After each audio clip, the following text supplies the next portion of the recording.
Muito bem, pessoal, estamos ao vivo, são 7 horas da manhã, horário de Brasília. Muito bom dia para todo mundo que já está por aí acompanhando o nosso programa. Está começando o Desperta SL de hoje. Hoje é segunda-feira, 17 de junho. Hoje começa o inverno, aliás, né? É hoje, eu acho que sim. Muito obrigado para todo mundo que já está por aí.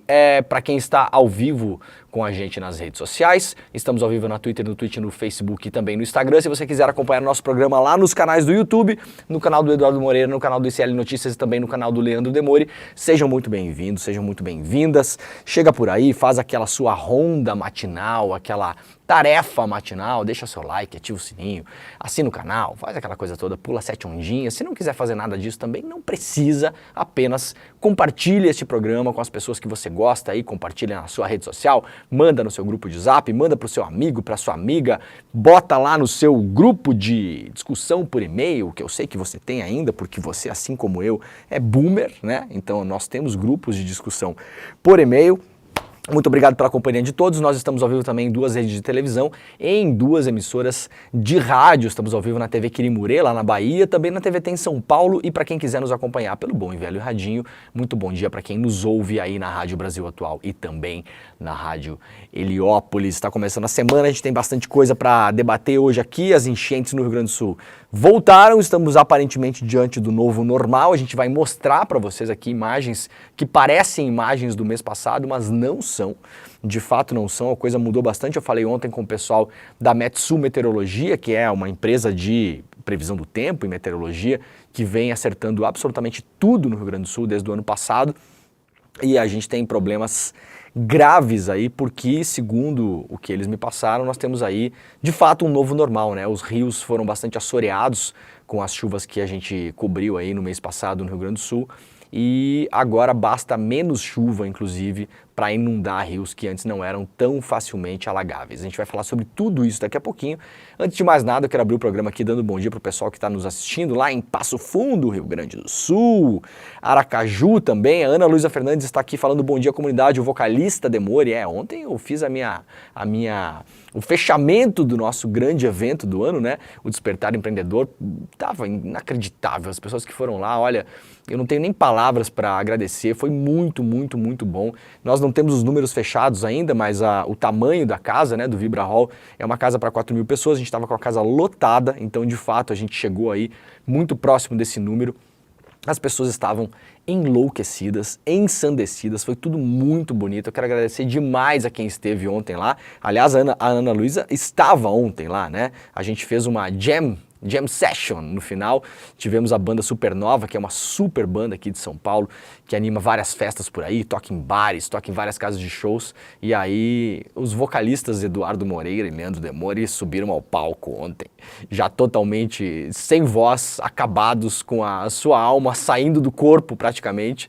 Eu não sei, na verdade, nem como eu estou aqui em pé, com os olhos abertos, falando com vocês. Se eventualmente eu desmaiar no meio do programa, e aliás hoje eu estou sem ponto aqui, porque eu não estou ouvindo o pessoal da nossa técnica, eu vou pedir pro Caio subir aqui, Caio, aí você toca o programa, tá, meu camarada? Se você vê que eu caí aqui, né, se eu for de Batista, não sei se vocês lembram, um comentarista de futebol que desmaiou no meio de uma transmissão, né, de futebol por causa do calor. Então, se eu for de Batista, viu, Caio, você, né, se eu for de arrasta pra cima aqui, você sobe e toca o programa até o final, por gentileza. Acordei mais ICL do que nunca, diz a Ana Luísa Fernandes aqui. Muito bom, gente. Obrigado demais. Margarete Barsani, de São Paulo. Ontem participei do Despertar Empreendedor, voltarei para o Rio daqui a pouco, mas não poderia deixar de passar por aqui. Não, bom dia de São Paulo, mas a Margarete é do Rio, né? Tá voltando para casa, muita gente voltando para casa agora. Adriana Farnese, lá de Massachusetts. Tinha gente de Massachusetts, inclusive lá no nosso evento de ontem, né? Bom dia, pessoal de Itapecerica da Serra, São Paulo, São Caetano do Sul, Iracemópolis, interior de São Paulo. Cantando Exagerado foi sensacional ontem, né? Os caras da banda falaram, você quer cantar uma música? Pode ser Exagerado, Cazuza? Eu falei, pode, essa música é praticamente autobiográfica, na verdade, né? A Margarete estava por lá também. Acompanhei o Despertar pelo Instagram, não sei como todos vocês estão de pé hoje, diz a Gláucia Castro aqui. Na verdade, não somos todos que estamos de pé, tem gente que está dormindo, Tem gente que está dormindo nesse momento. A vontade que eu tenho é de ligar, é botar... Caio, a gente vai contratar, depois que acabar o programa, aqueles carros de telemensagem e vamos mandar um carro para casa de cada pessoa do ICL que está dormindo nesse momento. Não é injusto que a gente esteja aqui em pé, trabalhando, fazendo programa, enquanto pessoas dormem? Que absurdo. Bom dia de Santos, São Paulo, acompanhei pelo Instagram, foi lindo também, diz aqui a Lídia Maria de Melo. Bom dia, Porto Mendes, Marechal Cândido Rondon, Paraná, Olímpia, São Paulo. Liliana Pena está dizendo, eu estava lá, enlouqueci, amei, muito, mas muito obrigado, foi indescritível. Pessoal de Cambuquira, Minas Gerais também, Crato, lá a terra do nosso amado Chico Sá. Paulista, São Paulo, Sujon, na França, Gislena Martins está nos acompanhando fora do Brasil. Aliás, boa tarde, boa noite, boa madrugada para quem nos acompanha fora do Brasil e também pelas reprises aí, né, pelos repetecos das redes sociais. Bom dia da Bahia, Juazeiro do Norte, Ceará, viva a imprensa livre. Bom dia de Passo Fundo, já dei bom dia para Passo Fundo, vamos lá, onde mais? Vamos fazer um The Voice CL, diz a Simone Azeredo Rodrigues aqui. Galera, muito obrigado a todo mundo que falou com a gente lá no evento também, né? Foram 3 dias inacreditáveis, o pessoal assim tava muito emocionado, né? Muita gente foi para lá para se sentir na comunidade mesmo também, a gente fez muita coisa legal. Foi assim, acho que um primeiro passo para a gente continuar fazer. Aliás, o Despertar do Empreendedor 2025 já foi anunciado, tá? Já vai rolar, a gente anunciou ontem, então se você não pôde participar, muita gente me escreveu também, as pessoas estão pedindo agora, ô Caio, Caravana ICL. Então nós vamos viajar pelo Brasil, será que isso vai acontecer? Caravana ICL para a gente fazer vários eventos pelo Brasil afora, porque muita gente não consegue vir, né? E muita gente que não conseguiu vir esse ano, se quiser já se programar para o ano que vem, a gente já anunciou o evento, estaremos lá de novo, vai ser espetacular como foi dessa vez também. Então muito obrigado pelo carinho, as pessoas estavam se abraçando, se conhecendo. Ontem, depois do evento também, eu fui jantar, né? E aí acabei encontrando o pessoal que estava no evento também. A galera já se conheceu, gente que está fazendo um aplicativo de não sei o que com a outra pessoa que tem uma ideia embrionária, a outra pessoa tem um problema, né? Eu tenho um problema na minha região, que acontece isso, aquilo, a gente precisaria. E aí, cara, as pessoas estão se juntando já, de fato. Tava a galera do Apoia-se lá também, plataforma de financiamento coletivo, um grande abraço para eles, né? O pessoal do Apoia-se muito requisitado lá, porque várias pessoas estão também tentando rodar os seus projetos para financiamentos coletivos dentro do Apoia-se, então a galera vai conversando, vai alinhavando. Cheguei, aliás, nesse bar ontem, e aí cheguei antes de todo mundo, né? O pessoal não tinha chegado ainda, o pessoal que estava no evento. Aí veio um camarada falar comigo e falou, cara, quero te agradecer porque você me ajudou e tal, não sei o quê. Eu não lembrava o que era, eu acabei ajudando a divulgar um livro que eles estavam editando, que estavam no financiamento coletivo do Apoia-se. Eu falei, os caras do Apoia-se estão chegando aí. Então já rolou até um contato extra depois ontem, né, do evento. Então, gente, o que valeu a pena ontem, de fato, assim, ontem, sexta, sábado e domingo, 3 dias, foi a gente se conhecer, olhar no olho, se abraçar, se agradecer, dar força um pro outro. Vocês não têm noção de como aquilo energizou todo mundo, sabe? E pra mim, particularmente, é o que eu falei para as pessoas que estavam lá, quando a gente estava conversando, é muito bom conhecer as pessoas pessoalmente, né? Olhar no rostinho de todo mundo, ver como é o nosso público, a galera que tá por aí, porque a gente tá no estúdio aqui e acaba que é uma função muito solitária, né? Você fica num estúdio sozinho, falando para uma câmera, pareço um maluco, inclusive, falando 1 hora sozinho, né? E agora eu sei que eu não sou maluco porque vocês estão por aí, a gente se viu, se conheceu, muita gente vindo falar, você é a primeira voz que eu ouço de manhã, isso é muito legal, né? As pessoas acordam e falam, cara, Demore, você é a primeira voz humana que eu escuto. Todas as manhãs, estamos cedinho juntos lá, muita gente que não acordava cedo fala, agora eu acordo cedo, deixo a TV ligada, gente falando que fica brigando junto comigo com as pessoas, com as quais eu fico brigando nesse programa aqui, inclusive, né? Então, gente, todas as emoções possíveis, indescritíveis, inimagináveis, muito obrigado mesmo. Foi um evento, antes de mais nada, muito amoroso, muito afetuoso. Né? Acho que a grande palavra, aliás, a gente fechou com o Renato Freitas ontem, que falou muito sobre isso, né? A gente só vai mudar as coisas pelo amor, né? A nossa indignação, a nossa raiva, tudo isso tem que ser canalizada pro bem. É bom a gente se indignar, ficar muito puto da vida com as coisas que acontecem e depois canalizar isso para mudar as coisas de fato, nem que seja um pouquinho por dia, né? E a gente vai fazendo esse mundo girar. Então, ó, valeu demais, espero que a gente possa se rever em 2025. Quem não foi, prepare-se, porque quem não foi, olha, vocês não têm ideia de como foi esse evento. Para além dos vídeos que a gente publicou nas redes sociais, vocês podem acompanhar lá também, seguir todas as redes do ICL, tem o por trás das câmeras ali, né, que são as pessoas, é a galera, é a comunidade do ICL que estava lá. Essa galera toda lá, almoçando juntos, sentando do lado, contando as suas histórias, os seus projetos, as suas ideias, as suas angústias, dividindo, né, estando num espaço também que a gente viu que a gente não tá maluco. E a gente não está sozinho. Isso foi muito legal ontem também, você vê aquele espaço lotado, é uma casa de shows que quem conhece já foi ver shows lá, não é fácil você lotar, é uma casa de shows grande, não é qualquer show que lota aquela casa, a gente lotou a casa de uma maneira como só artista grande lota, de fato, e a gente olhava para o lado e falava, poxa cara, eu não estou sozinho, eu não estou maluco, né? Tem só aqui, as que puderam vir, as que conseguiram, aqui tem 4.000 pessoas que pensam não necessariamente igual a mim, mas que têm uma ideia de mundo parecida com a minha, que estão olhando para o mesmo lugar, que têm as mesmas preocupações, as mesmas indignações. Então foi muito bacana a gente conseguir olhar para um lado, olhar para o outro e saber que tem muita gente boa junta, conectada, pensando naquele velho clichê, mas que é verdade, né? Pensando num mundo melhor. De algum modo tentando melhorar as coisas na sua vida, na sua família, na sua vizinhança, na sua empresa, na sua cidade, e assim a gente, de vila em vila, de aldeia em aldeia, né, a gente vai mudando o mundo. Tá bom? Um beijo enorme, muito obrigado para quem mandou presente pra gente, a gente recebeu um monte de coisa lá. Eu recebi no hotel ontem uns quadros maravilhosos da Palestina, que foram pintados por uma artista que estava lá também. Eu vou levar esses quadros para casa com todo amor e carinho, possivelmente na quarta-feira, quando eu já estarei em casa já do estúdio do ICL, do Desperta, eu vou mostrar os quadros para vocês, tá? Pra vocês terem uma ideia de como foi completo esse evento, tá bom? Obrigado demais, rapaziada. Muito legal mesmo. Vamos lá, então. Inverno começa nessa semana e deve ter temperaturas acima da média. Veja o que esperar para a próxima estação. O inverno que começa na próxima sexta-feira deve trazer alívio para as temperaturas. Começa dia 21, né, Leandro? Não começa hoje, né? Então começamos o programa já com fake news, inclusive, tá? O inverno não começa hoje, o inverno começa sexta-feira, dia 21. Deve trazer alívio para as temperaturas que têm se mantido acima da média. Segundo o Climatempo, a massa de ar seco instalada sobre o Brasil deve se estender até os últimos dias de outono. O Brasil está enfrentando um fenômeno chamado veranico. São períodos de mais de 4 dias quentes no inverno ou no outono. Ao longo desses dias, a temperatura fica acima da média e o tempo se mantém seco com pouco registro de chuva. Veranico de maio, como é conhecido principalmente no sul do Brasil, é um clássico, né? Nos últimos anos ele tinha desaparecido. Agora, aparentemente, o Brasil todo tem um veranico de maio para a gente ver como o tempo está completamente maluco mesmo.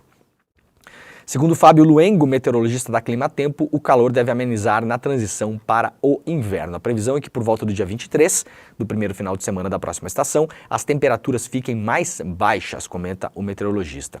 Apesar da expectativa de frio nos próximos dias, dias de muito frio não devem ser o padrão para essa estação, o que me deixa muito triste, primeiro porque eu gosto de frio, segundo porque a gente precisaria de um inverno um pouco mais rigoroso, pela questão ambiental também e, sobretudo no Brasil, que é uma preocupação atual, é a questão do mosquito da dengue, né? O inverno mata o bichinho, né? Faz o controle populacional natural. A gente já teve um inverno quente no ano passado e provavelmente não teremos um inverno muito rigoroso esse ano, o que aí reforça ainda mais a ideia de que se você puder, recorra aos postos de saúde ou às clínicas privadas, quem tiver condição de pagar, a vacina não é barata, mas faça a vacina da dengue. Porque se a gente não tiver um inverno rigoroso esse ano e o controle populacional da mosquitaiada não for adequado, muito possivelmente a gente vai seguir com essa onda de dengue aí pelos próximos tempos, tá bom? Então recorra à vacina se você puder. Aliás, eu estava vindo no carro hoje, no táxi, né, no Uber, no táxi, e ouvi que aumentou em, se não me engano, 700% o número de pessoas com coqueluche em São Paulo. É um negócio inacreditável, né, gente? Ainda mais na semana que a gente está discutindo aí a questão do aborto, né? Essa questão absurda, né? A gente tem os paradoxos aí dos conservadores na direita, de algumas denominações religiosas, de pastor picareta, de político vagabundo, né? As pessoas querem que crianças não tomem vacina, que a gente tenha a volta dessas doenças que estavam já tecnicamente erradicadas, mas aí quando a gente decide entrar num assunto muito pertinente também, que é essa questão do aborto para mulheres e meninas e crianças que foram estupradas, essas pessoas fazem de tudo para que isso não aconteça, e depois que as crianças estão no mundo, a questão é o seguinte, né? É não tomar vacina e pegar doença que podia não estar pegando. É um contrassenso, é o paradoxo, essa grande defesa da vida que essas pessoas fazem é essa. Semana no Rio Grande do Sul deve ter fortes chuvas e instabilidades, condições muito difíceis. Atenção, Rio Grande do Sul. A semana que se inicia promete ser de clima extremamente instável no estado, conforme prevê o Climatempo e outros, principalmente a maior confiança que eu tenho pela experiência empírica mesmo de acompanhar é o pessoal da Metsul Meteorologia, tá bom? Fiquem ligados neles aí porque eles não têm errado praticamente nada, principalmente em relação à quantidade de chuva e aos perigos dessa quantidade de chuva no estado. O estado será impactado pela formação e deslocamento de duas frentes frias combinadas com circulação de ventos em várias camadas da atmosfera, resultando em intensas instabilidades até quarta-feira. A gente tem condições, eu diria, muito difíceis para os próximos dias, porque o volume previsto é bastante grande, afirmou o meteorologista Anderson Ruhoff, da URGS, da Universidade Federal do Rio Grande do Sul.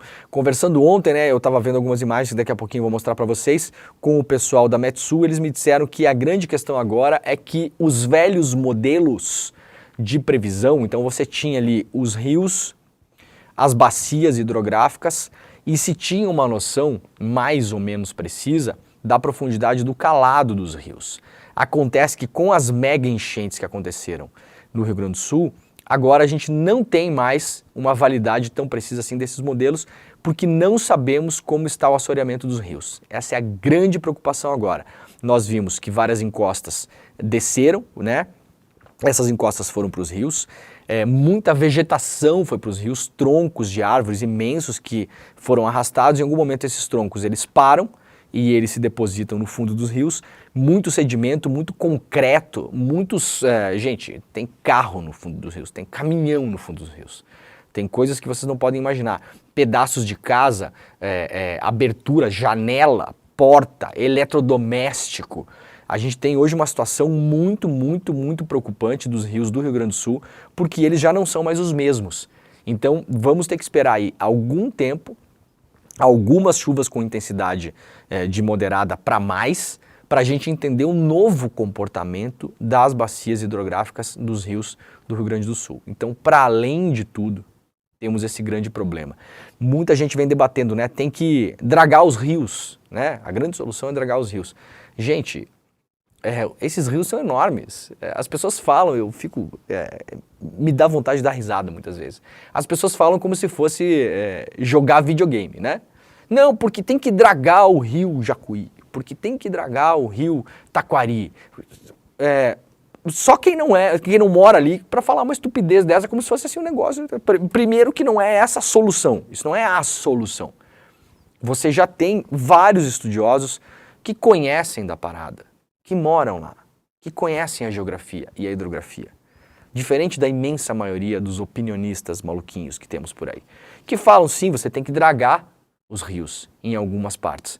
Só que você não vai dragar um rio Taquari inteiro, entendeu? Vai levar 400 anos para fazer isso. Não é simples, não é bem assim. E não é uma dragagem simples, não é que você vai dragar ali areia. Eu acabei de falar que tem geladeira no fundo do rio, tem carro, tem caminhão. Quando a gente estava fazendo a cobertura lá, a gente parou num posto de gasolina e o dono do posto, o posto alagou. Ele falou, não, aqui alaga tradicionalmente, mas dessa vez foi um negócio descomunal. Ele tirou, pra vocês terem uma ideia, o dono do posto, quando o rio estava começando a subir muito, esse posto era em Estrela, no Rio Grande do Sul. Ele tirou todas as bombas de gasolina do posto, desconectou as bombas, colocou num caminhão e levou as bombas embora. Bomba de gasolina, onde você para abastecer, que tem a mangueirinha, aquela, né? O cara tirou as bombas todas, desparafusou, desinstalou, levou as bombas embora para as bombas não serem arrastadas. Tirou alguns caminhões que ele tinha lá e um um negócio lá no caminhão, como é que é? O negócio de carga, a parte de trás do caminhão, né? O caminhão tem a parte da frente, que é onde tem o motor e tal, e tem a parte de trás, que faz a carga. Ele tinha uma de combustível lá, só a parte de trás, que ele não tinha como tirar. Um tanque de combustível, né? Que é transportado pelo caminhão. E aí ele amarrou o tanque, acorrentou o tanque. Veja a maluquice, né? Acorrentou o tanque lá, não sei aonde, se ele acorrentou numas árvores, não sei o quê. O tanque foi embora. Eu perguntei para ele, você sabe onde é que está o tanque, né? Você tem como saber? Ele falou, cara, não tenho a menor ideia. Então, assim, tem caminhão dentro do rio. É fácil falar, vamos desassorear os rios, vamos dragar os rios. É como se fosse uma coisa mágica, né? As pessoas jogaram SimCity na infância, na adolescência, e acham que está jogando SimCity de novo. Não é assim não, gente. É tudo muito mais complexo do que isso.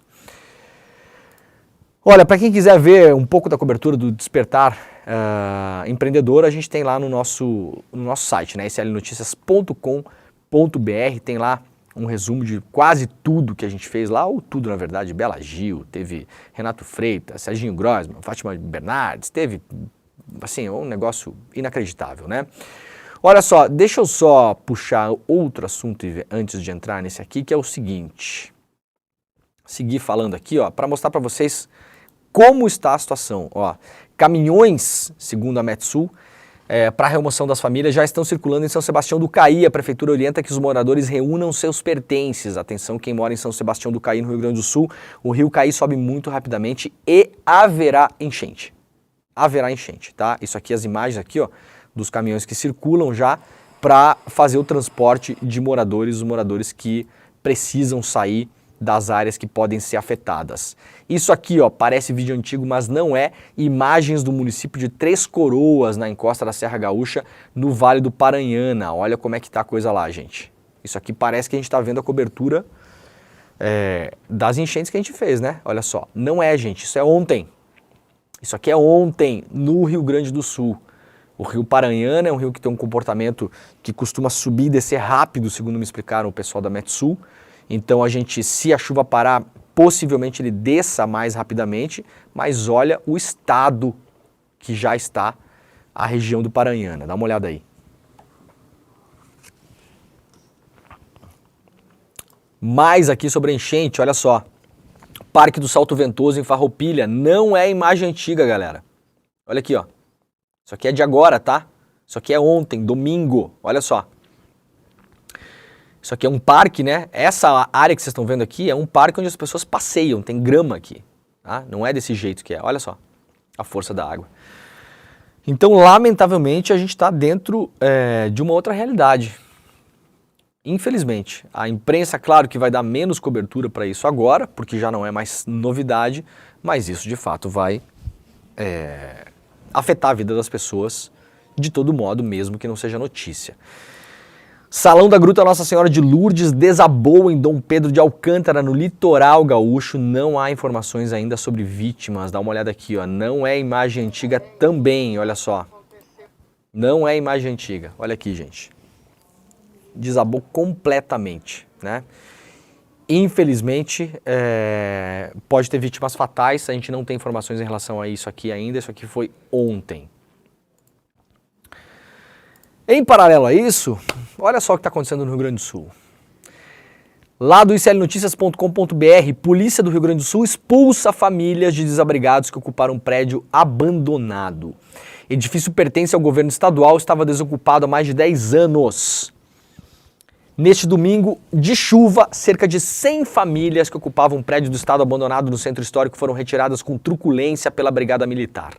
O edifício, que fica no centro, abrigava a antiga Fundação Estadual de Proteção Ambiental, a FEPAM. A FEPAM ainda existe, mas teve que ir para um outro lugar. Esse edifício ele pegou fogo 10 anos atrás.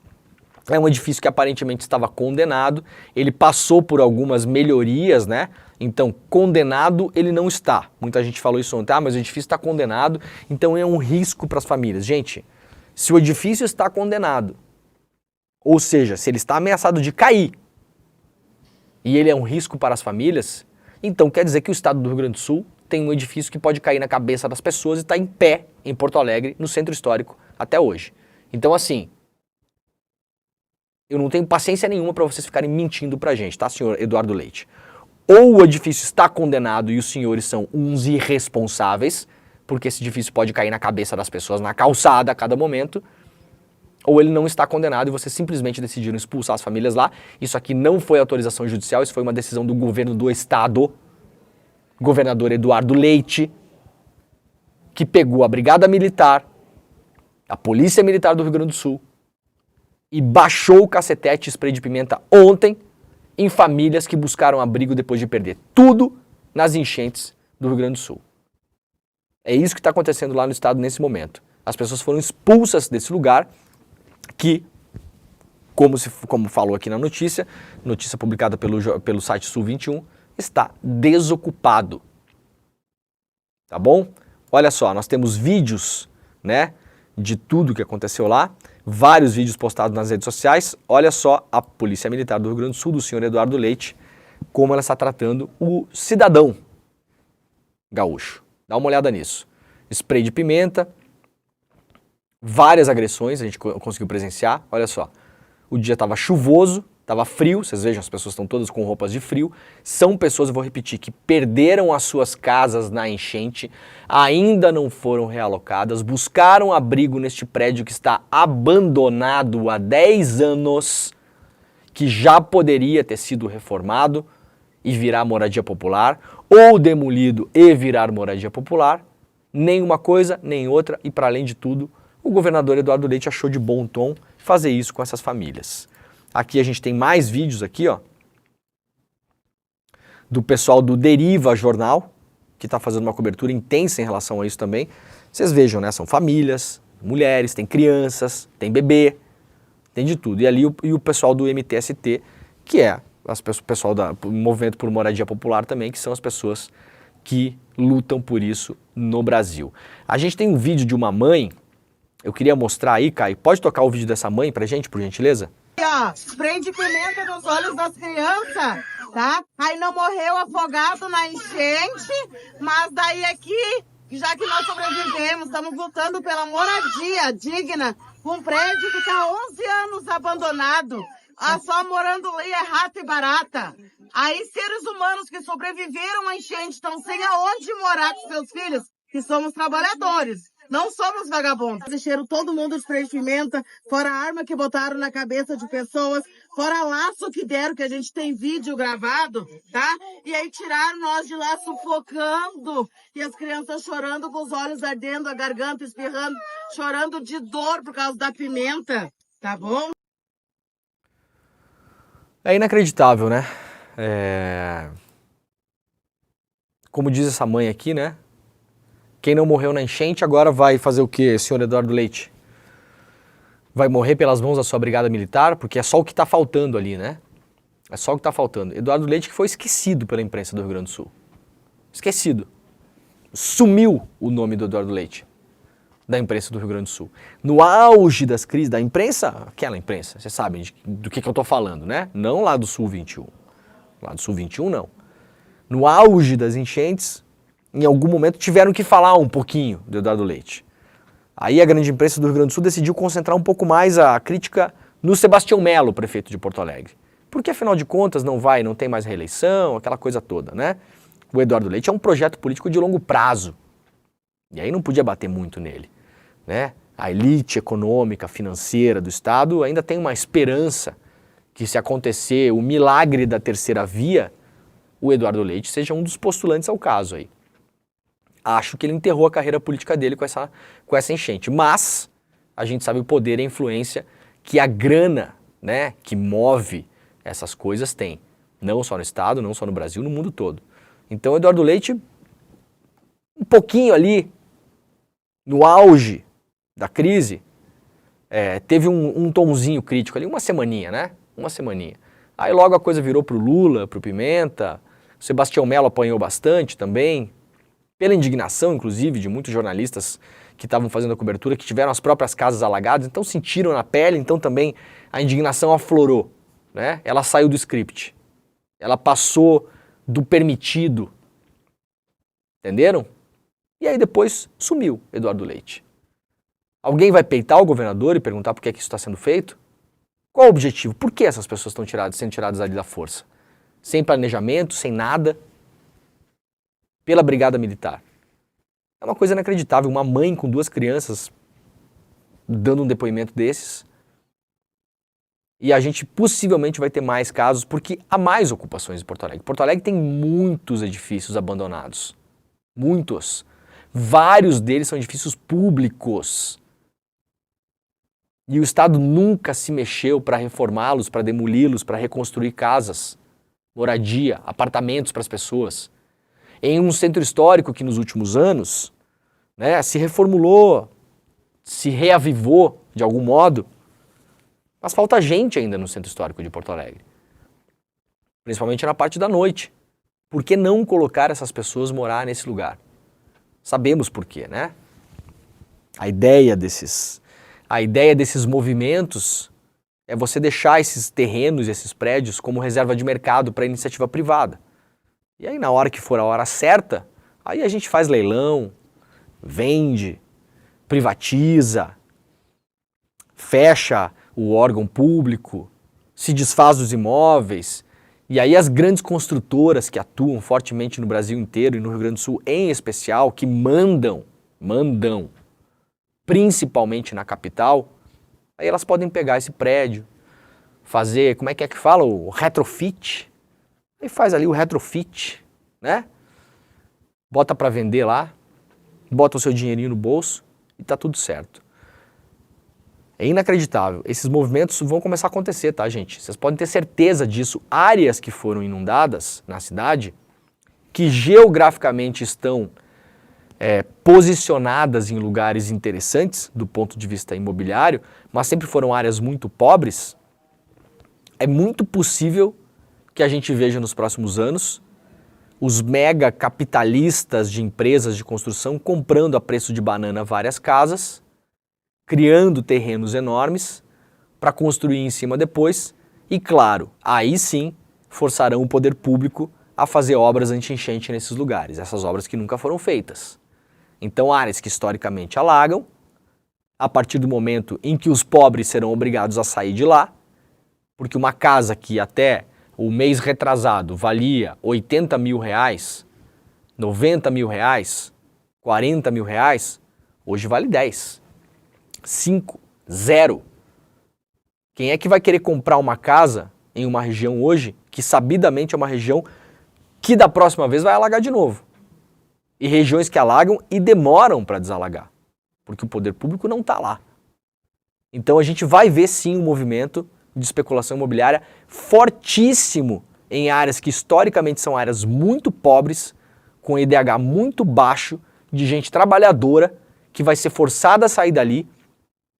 Muito provavelmente vai ter que, várias delas vão morar em lugares muito piores e muito mais longe do centro da cidade. E aí a especulação imobiliária vai comer tudo isso, vai botar abaixo, vai construir grandes empreendimentos e aí sim o poder público vai colocar dinheiro para fazer obras anti-enchente. 17 de junho de 2024, são 7h33 da manhã. Eu quero deixar marcado esse dia e essa hora aqui. Quando isso começar a acontecer, a gente vai recuperar esse pedaço do programa. Porque aquilo que eu falo todos os dias aqui, a vida, muitas vezes, ela é óbvia, né, gente? Não adianta a gente deixar tudo muito complicado, porque é óbvio que isso vai acontecer. Infelizmente. Em paralelo a isso, olha só que beleza, a notícia lá publicada pelo Sul 21 também. Conselho do Plano de Reconstrução do Rio Grande do Sul não tem nenhuma entidade ambientalista do Estado. Nenhuma entidade ambientalista do Estado. Não é só isso. Vejam a alucinação que é esse Conselho de Reconstrução. Primeiro vamos olhar a foto, né? Vejam a demografia da foto, para quem está assistindo aí. Os homens brancos de meia idade para cima de terno. Então, a composição é a mesma de sempre, da nossa alta elite, da cúpula política empresarial desse Brasil, e lá no Rio Grande do Sul não foi diferente. Foi lançado o Conselho para Reconstrução. Olha só. Ao todo, o Conselho para a Reconstrução do Rio Grande do Sul, depois da maior tragédia climática da história, tem 178 integrantes, tá bom? Entre representantes do poder público, da sociedade civil e das vítimas da maior enchente do Rio Grande do Sul. A relação dos membros chama atenção pela baixa participação de entidades ambientalistas gaúchas, justamente para compor um conselho com a missão de tratar das consequências de um evento climático. Dos 178 integrantes desse Conselho para a Reconstrução do Estado, depois, repito, da maior tragédia climática do Rio Grande do Sul, dos 178 integrantes escolhidos pelo governo do Estado do Rio Grande do Sul, o senhor Eduardo Leite, apenas 4 têm relação direta com o meio ambiente. Dos 178, 4 têm relação direta com o meio ambiente. Um representante do Conselho Estadual do Meio Ambiente, um do Conselho Estadual do Saneamento, um do Conselho Estadual de Recursos Hídricos e um do Fórum Nacional do Comitê das Bacias Hidrográficas. Juntos, esses 4 integrantes representam 2,2% do total de membros do Conselho do Plano Rio Grande. O que eu acabei de falar aqui serve para o que a gente alertou durante a cobertura. Essa tragédia, ela abriu uma oportunidade de negócios para pessoas no Rio Grande do Sul. Enquanto a gente aqui estava muito preocupado e muito triste e muito consternado, enquanto as pessoas lá estavam sofrendo, enquanto suas casas, seus carros, seus negócios, seus amigos, seus familiares e os seus corpos eram arrastados pela água, vocês tenham certeza que tinha gente espocando champanhe em algumas coberturas e grandes mansões do estado. Mas não tenham dúvida disso. Não tenham dúvida disso. Esse grupo de reconstrução é um grupo de negócios. Não é um grupo humanista, olhando o problema como ele tem que ser enfrentado. Isso aqui é um grupo de negócios, é um grupo de lobby, é um grupo de poder político, é um grupo de poder econômico, é um grupo para poder comer o que sobrou da enchente. Nós veremos isso nos próximos tempos. Nós veremos os pobres sendo expulsos dos lugares, ficando ainda mais pobres, indo morar em lugares ainda piores, ainda mais distantes, e a cidade sendo tomada por boa parte das pessoas que estão nesse grupo. O setor de comércio e serviços tem 4 representantes e as indústrias têm outras 3 vagas. A construção civil, 4 representantes. O setor de logística, 6 vagas, além da Farsul, outras 5 entidades representativas. Que mais aqui? A organização aponta que o Eduardo Leite, pioneira em alertar para mudanças climáticas dos efeitos do Rio Grande do Sul, a Assembleia Permanente de Entidades em Defesa do Meio Ambiente, a APADEMA, destaca que sempre lutou por políticas públicas para a prevenção do meio ambiente, mitigando o racismo e as injustiças climáticas. Segundo a organização, a proposta do governo Eduardo Leite para o Conselho do Plano Rio Grande está prejudicada por vícios de desproporcionalidade, sendo uma flagrante violação da Constituição Federal, com exclusão injustificável das organizações ambientalistas e ecologistas. Eu acho que tem a lista aqui, né? Cadê? Deixa eu ver se o pessoal publicou a lista. Não está toda a lista aqui, mas para além do fato de só ter 4 representantes dessas entidades ambientais, eu tô rindo porque eu tô rindo para não chorar, tá? Aí você tem entidades do agronegócio, empresariais, parará. O conselho inclui 10 ex-governadores e mais 25 convidados. Os convidados são as pessoas que vão tratar de fazer os negócios. Nelson Sirotsky, que é presidente do grupo RBS, José Galó, ex-CEO das lojas Renner, Paulo Hermann, ex-CEO da John Deere, Luiz Eduardo Batalha, fundador da Azeite Batalha, Marciano Testa, CEO da Agibank, é um banco, né? E por assim vai. Jorge Gerdau, presidente da Gerdau, o Dodi Sirena, que é empresário e ex-agente empresário do Roberto Carlos, por exemplo. Então tem de tudo no Conselhão do Leite, menos o que importa para a sociedade, claro. Tem o que importa para eles, para o projeto, para o plano, para o futuro político, para a construção da terceira via. É inacreditável, né, gente? Olha, a matéria publicada lá pelo Sul 21, parabéns para os nossos colegas lá, jornalistas, sempre fazendo um importante trabalho, não só em relação às enchentes. Enchentes paralisaram 63% das indústrias gaúchas, revela a pesquisa, matéria publicada lá no iclnoticias.com.br. Segundo o levantamento, 93% das interrupções alcançaram até 30 dias. Ao todo, 81% das indústrias gaúchas foram afetadas pela inundação no mês passado. Entre os principais prejuízos, os mais listados foram a logística do escoamento da produção ou o recebimento de insumos, problema com pessoal e colaboradores e dificuldades com fornecedores atingidos pelas enchentes. Além disso, 31% das que responderam informaram prejuízos em estoques e matérias-primas, 20% em máquinas e equipamentos, 20% em estabelecimentos físicos e 15% em estoques de produtos finais. Ontem aconteceu em São Paulo e em algumas cidades do Brasil a Marcha da Maconha. Aqui no iclnoticias.com.br, Marcha da Maconha tem protesto contra a PEC das drogas e PL do estupro. Um balão em formato de cigarro de 20 metros com os dizeres "Fogo na bomba" e "Legalizar o futuro" anuncia a Marcha da Maconha, que acontece pela primeira vez em um domingo, dia em que a Avenida Paulista fica fechada para carros e a cidade de São Paulo tem ônibus gratuitos. Neste ano, o balão dividia um espaço com cartazes de repúdio à PEC das drogas e ao PL anti-aborto por estupro, o PL do estuprador, né? Se reuniram basicamente na frente do MASP, tava lotadaço, aliás, né? Tinha muita gente, tem vários vídeos pela internet por aí. E isso aqui, muita gente não sabe o que é a Marcha da Maconha, né? É claro que tem o fator lúdico, e ele é necessário, porque o humor na vida é necessário, senão a gente fica muito maluco, né? A gente tem que dar risada também. Tem que se divertir, tem que lutar pela recreação também das pessoas que querem usar a maconha de modo recreativo, por que não? Problema delas. Problema delas. Não tem problema nenhum. Qual o problema da pessoa? Você não bebe o seu alquinho aí? Não fuma o seu cigarrinho? Não toma o seu remedinho para dormir? Não toma o seu remedinho para acordar? Não toma o seu remedinho para ficar acordado? Mais ainda, não toma o seu remedinho para dormir de novo? Né? Então essa é uma discussão antiga, muito antiga.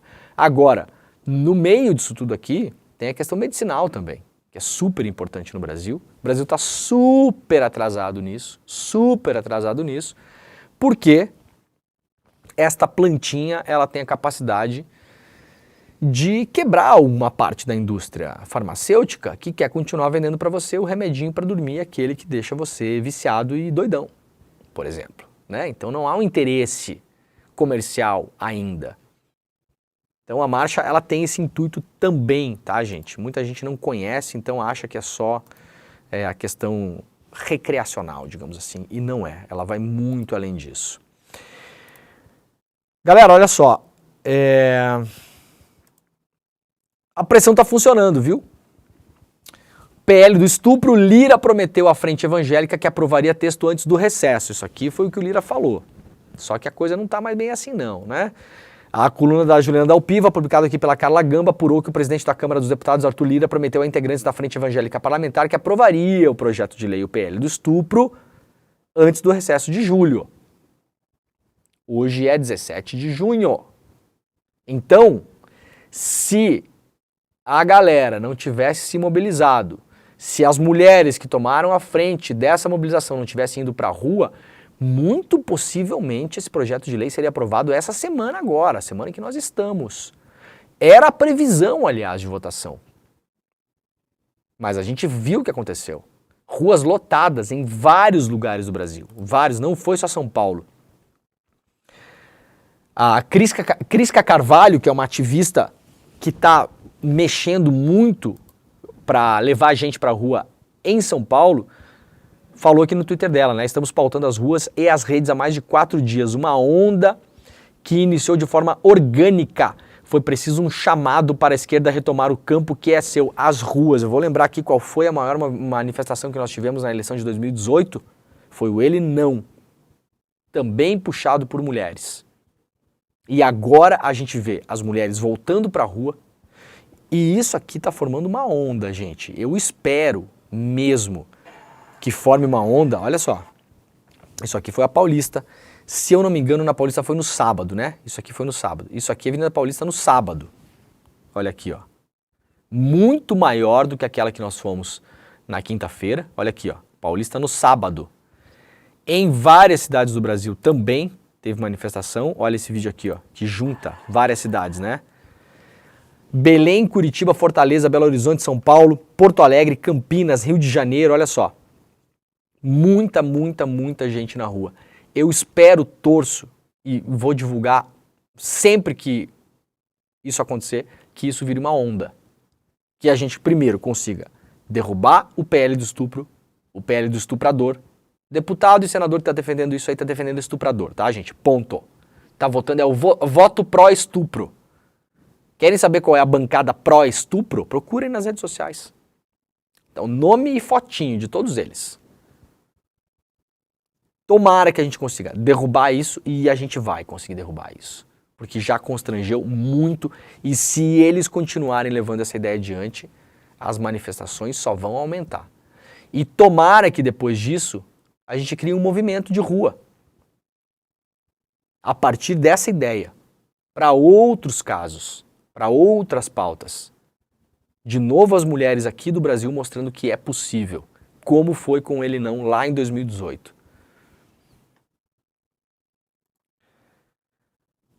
Uma reportagem um pouco mais antiga, mas acho que pode dar aqui para quem está interessado no tema uma noção dos impactos físicos e biológicos de uma gravidez na infância. Isso aqui publicado em 2020, tá? Lá no site Gênero e Número. A interrupção da gestação mesmo após 22 semanas, atenção, atenção. Isso aqui é um argumento importante para a discussão. Para pessoas que estão, inclusive, defendendo a ideia, né, de que esse PL é um projeto de lei absurdo. A interrupção da gestação, mesmo após as 22 semanas, é mais segura do que o parto no caso de crianças que ainda estão em fase de crescimento. Então, se você pegar uma criança de 10, 11, 12, 13 anos, 14 anos, ou seja, ainda em fase de crescimento, a ideia de levar a gestação até o final, e aí, como dizem alguns, então entrega para adoção, é como se fosse um objeto para essas pessoas, né? Um objeto. Então entrega para adoção é o grande argumento dos conservadores brasileiros. É mais perigoso levar a gestação adiante, porque a chance de morrer a mãe no parto, e aí sim no parto, o bebê recém-nascido, é enorme. Gigantesca. Porque o corpo não está preparado para isso. Matéria publicada pela Lola Ferreira, né, que é uma excelente jornalista brasileira. Ela não está mais na Gênero e Número. Eu acho que hoje a Lola trabalha no Globo, se eu não me engano. Mas já publicou várias reportagens super importantes. E essa aqui é uma delas. Então, para quem quiser, procura no Google aí, né? Impactos físicos e biológicos de uma gravidez na infância, publicada lá em 2020. Autor do PL do aborto diz que retira projeto se o PSOL recuar em ação do STF. Ou seja, esse cara aqui, Sóstenes Cavalcante, que na semana passada já falou que só decidiu apresentar esse projeto de lei, o PL do estupro, para testar o Lula. Vocês viram isso? Não sou eu que estou falando não, tá? Quem falou foi o próprio deputado. Não, isso aí é para testar o Lula. Para ver qual é que é. Vamos ver qual é que é. Naquele esquema que a gente já falou aqui, né? Você pauta uma coisa absurda, se passar, passou. Aí o Lula tem que vetar. Aí estoura, o Lula vetou. Se o Lula vetar, volta para a Câmara. Aí eles derrubam os vetos. Aí o STF tem que se manifestar e falar, meus senhores, os senhores estão completamente alucinados. Isso aqui é inconstitucional, derruba. Aí o STF vira inimigo do povo. Vocês já sabem como funciona o esquema, né? O jogo que esses cretinos estão jogando com a vida das pessoas, com a vida, nesse caso aqui, de crianças. Então o primeiro é só para testar o Lula. Agora tem chantagem. Então o Sóstenes Cavalcante para além de politicamente ser um cretino e um vagabundo, politicamente, viu, doutor?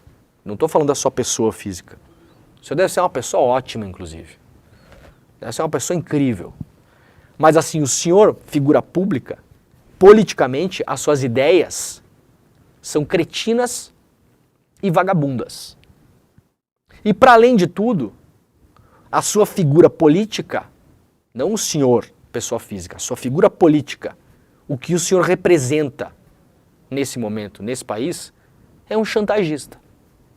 Então o senhor apresenta um PL para defender estuprador, que é o que o senhor está fazendo nesse momento. O seu PL, o seu projeto de lei, é um projeto de lei que defende estupradores, que prevê uma pena de prisão para mulheres vítimas de estupro, que é o dobro da pena dos estupradores. Então o senhor, com o seu trabalho, como parlamentar, um trabalho cretino e vagabundo, defende o estupro. E agora o senhor, com o seu trabalho parlamentar, o senhor, para além de tudo, é um chantagista.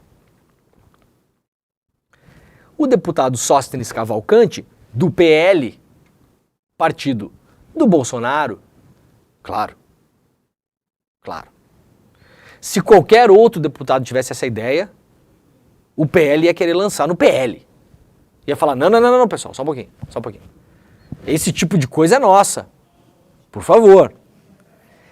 Disse lá ao UOL que está disposto a retirar do Congresso o projeto de lei que equipara o aborto ao homicídio, desde que o PSOL também recue na ação que move no Supremo Tribunal Federal sobre a sistolia fetal.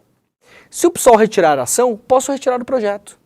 Claro que tenho que conversar com os demais autores, mas só fizemos o projeto por causa dessa ação. O PSOL precisa ter juízo e parar de judicializar a política. Falou o cara que apresentou um PL só para testar o Lula. Aspas dele, testar o Lula. Proposto por 33 deputados, o projeto é esse projeto que nós conhecemos aí, né? O projeto foi uma resposta da bancada evangélica a uma liminar concedida pelo Alexandre de Moraes sobre o assunto. Moraes suspendeu a decisão do Conselho Federal de Medicina que proibiu a sistolia fetal. A técnica permite a indução de um parto vaginal. Caso contrário, a vítima de estupro é obrigada a um parto cesárea de um bebê com vida e com risco de diversos problemas de saúde, como questões neurológicas. Cara, é inacreditável, né? Inacreditável. Lá no site G1 tem duas reportagens importantes. A primeira delas, São Paulo deixou de ser referência em aborto legal e mulheres viajam a outros estados para ter direito garantido. Isso aqui é para as pessoas que falam, não, mas até 22 semanas é só ir lá e fazer. O Estado brasileiro, gente, ele faz de tudo, de tudo. Ainda mais se você não tiver grana. Se tiver grana, faz na clínicazinha lá, aquela lá, que todo mundo sabe onde é, né? Mas ninguém fala. Né? Se tiver dinheiro, resolve rápido. Não precisa recorrer a nada. Agora, se você quiser fazer a coisa do jeito certo no Brasil, muitas vezes a justiça retarda a decisão, o hospital não faz, o médico não faz, você é estigmatizada dentro do sistema de saúde, que não está, na maioria das vezes, preparado para isso. E aí o que aconteceu? Passou das 22 semanas. Vejam que coisa curiosa. Que é um sistema que joga para que isso aconteça. E depois, segundo o Sóstenes Cavalcante, você vai para a cadeia se você fizer o aborto. Então, até as 22 semanas, onde há a previsão legal, você pode fazer, mas não consegue. É difícil. É custoso. E a pessoa não descobre que está grávida na primeira semana, né, gente? Então, a mulher ela não tem 22 semanas para decidir. Ela tem muito menos tempo do que isso. Porque vai o tempo até descobrir a gravidez. E depois disso, nós vemos o que estamos vendo. E aí você chega no ambiente e tem coisas como essa. Tive que ouvir o coração do feto e falar para ter o bebê, que ganharia uma laqueadura. diz mulher estuprada que não conseguiu fazer aborto em São Paulo. Vítima entrevistada pela Globo News teve o procedimento negado por 3 hospitais públicos da capital paulista e só conseguiu realizar com a ajuda da Defensoria Pública em outro estado. Mesmo com a decisão judicial nas mãos, ela passou pelo Hospital da Mulher, com uma decisão judicial na mão, papel, aqui ó, papel, indiscutível. Não me interessa a opinião do médico, não me interessa a opinião da enfermeira, não me interessa a opinião do padre. Foi para o Hospital da Mulher e não conseguiu fazer o aborto. Aí foi para outro, Hospital do Campo Limpo, também não conseguiu. Aí foi para outro, o TID Setúbal, também não conseguiu. Aí teve que recorrer à Defensoria Pública de um outro estado para conseguir fazer. Não, mas até as 22 semanas é só fazer. Só ir lá. Tá resolvido. É assim, é tipo passar no fast food.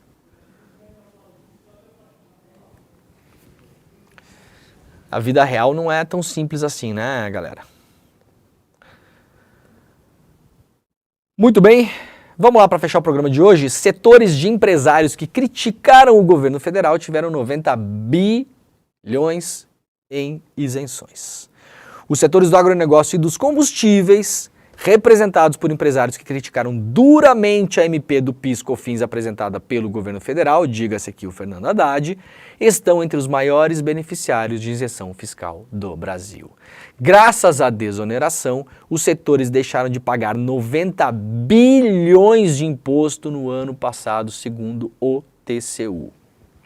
90 bilhões de imposto, segundo o TCU, e claro que estão fazendo coro para, no limite, tentar derrubar o Fernando Haddad ou constrangê-lo e usar isso também, como disse o Márcio França, o ministro Márcio França, lá no Despertar Empreendedor, foi um dos convidados, esteve lá. O Haddad também foi um dos convidados, esteve lá. Entrevistamos o Haddad, eu e o Edu Moreira, ao vivo, lá no palco, para todo mundo lá. Aliás, a Globo News repercutiu o nosso vídeo sem citar de onde era, né? Aí da gente, se a gente colocar, hein, Caio? O Caio não tá me ouvindo. Caio, o que acontece com o programa se eu colocar um vídeo da Globo News agora no ar? O que acontece? Eu não dou 5 minutos, o Desperta tá fora do ar. Sabiam que acontece isso? Se a gente passar um vídeo aqui, da Band News, do SBT, da Globo, qualquer coisa, por isso que a gente não passa porque a gente não pode. O programa cai do ar. O programa é retirado do YouTube. A gente leva uma penalização do YouTube, inclusive. Leva uma penalização. Pode ficar aí uma semana sem poder não sei o quê, depois pode ficar... Eu já fui penalizado no meu canal durante as eleições, a eleição passada. Eu fiquei uma semana sem poder fazer ao vivo, na semana do segundo turno. Porque eu transmiti o debate da Band, que a Band tinha dito no ar publicamente que o sinal estava liberado para ser retransmitido por quem quisesse. Eles foram lá, reclamaram com o YouTube, é rápido de fazer isso, tiraram o meu vídeo do ar, a minha cobertura, e eu fiquei uma semana sem poder trabalhar, uma semana, sem poder fazer ao vivo. No segundo turno, não consegui cobrir o segundo turno no meu canal, por exemplo. O que acontece se a gente colocar um vídeo da Globo News aqui? O programa cai. Não demora, assim, não demora 5 minutos.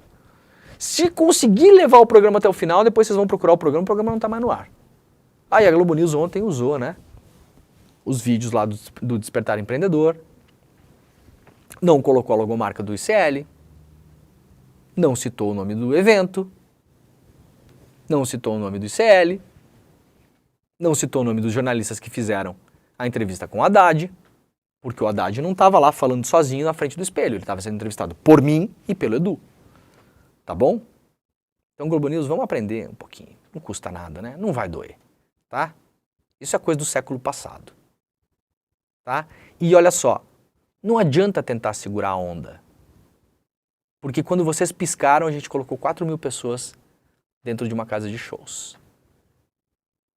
E quando vocês piscarem de novo, e espero que isso aconteça, Caio, e vai acontecer, a gente vai fazer um Despertar Empreendedor e não vai demorar num ginásio de futebol, Caio. Quer apostar comigo? E a gente vai fazer um jogo inaugural, inclusive, Caio. E eu vou dar uma janelinha no meio das suas pernas e fazer um gol no ângulo. Com a camisa do Grêmio, inclusive. Tá bom? Gente, ó, o programa está acabando. Daqui a pouquinho eu tô lá no ICL Notícias, primeira edição, tá bom? Só tomar uma aguinha e tô pulando pra lá. Muito obrigado. Ótima semana. Obrigado pra todo mundo que esteve no evento ontem, sábado e sexta-feira. A gente vai se rever em 2025 e o programa volta amanhã. Um beijo pra todo mundo e tchau. A gente vive uma pandemia tecnológica que para muitas pessoas é silenciosa, mas cujos danos podem ultrapassar o que qualquer um de nós imagina. O maior especialista do mundo, eleito o melhor professor da New York University e um dos 40 maiores professores do mundo de negócios, Adam Alter, vai nos dar uma aula explicando como esse vício em tecnologia é desenvolvido, como as maiores empresas do mundo têm lucrado às nossas custas e como a gente pode escapar desse vício e levar uma vida mais saudável. Adam Alter vai nos dar uma aula dia 7 de julho, às 8 horas da noite, Apocalipse Tecnológico, uma aula fundamental que você não pode perder. Chame seus filhos, chame as pessoas todas que moram com você para assistir junto. É uma aula imperdível.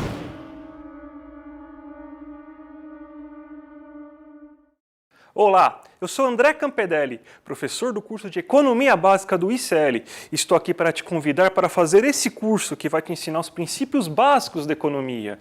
Tudo o que você precisa saber sobre macroeconomia, sobre microeconomia e os principais conceitos econômicos. Então venho aqui te convidar para você não ficar mais fora desse assunto tão importante para entendermos a realidade e a política brasileira.